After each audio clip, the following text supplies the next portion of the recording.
Здраво, деца! Слушнете го денешниот возбудлив расказ.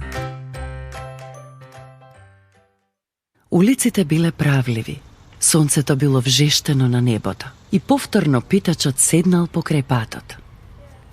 Секој пат кога слушал чекори, тој ја испружувал раката. Помогнете ми, дајте ми пари. Некои луѓе го сожалувале Вартимеј, други го занемарувале. Еден ден изгледало како сите во градот Ерихон да се на улица. Што се случува? Исус, Божиот син ќе помине по овој пат. Оној кој ги сака сите, ги лекува болните и дури може да ги воскресне мртвите.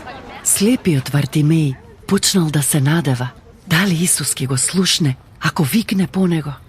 Со сето срце почнал да вика кон оној кого не можел да го види. Исусе, нема ли да ми помогнеш? Смилувај ми се. Некои од луѓето кои го слушнале се вознемириле и го искарале слепиот човек. Замолчи и бегај, инаку... Дали е забрането да се повикува Исус? Не. Вартимеј не ги слушал луѓето. Наместо тоа тој викал уште погласно. Исусе, нема ли да ми помогнеш? Исус ги слуша сите. Тој ги слуша и твоите молитви. Во Библијата пишува дека Исус застанал и заповедал: доведете го слепиот човек кај мене. И тогаш Вартимеј застанал пред Божиот син. Тој не го гледал, но се чувствувал сигурен и безбеден во неговото присуство. Тој го слушнал пријателскиот глас на Исус. Вартимеј, што сакаш од мене? Што сакаш да ти направам? Вартимеј не требало долго да размислува за тоа. Неговата најголема потреба станала негова молитва. Господе, да прогледам. Исус ја слушнал неговата желба. Прогледај, верата твоја те спаси.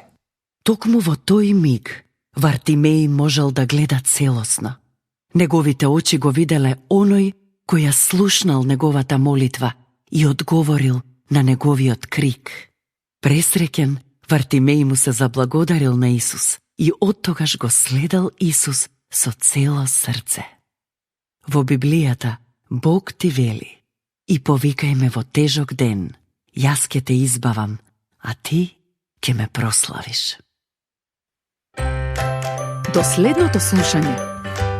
Ако сакаш да не контактираш или ако имаш прашање, пиши ни на radio7kids@gmail.com. Чао!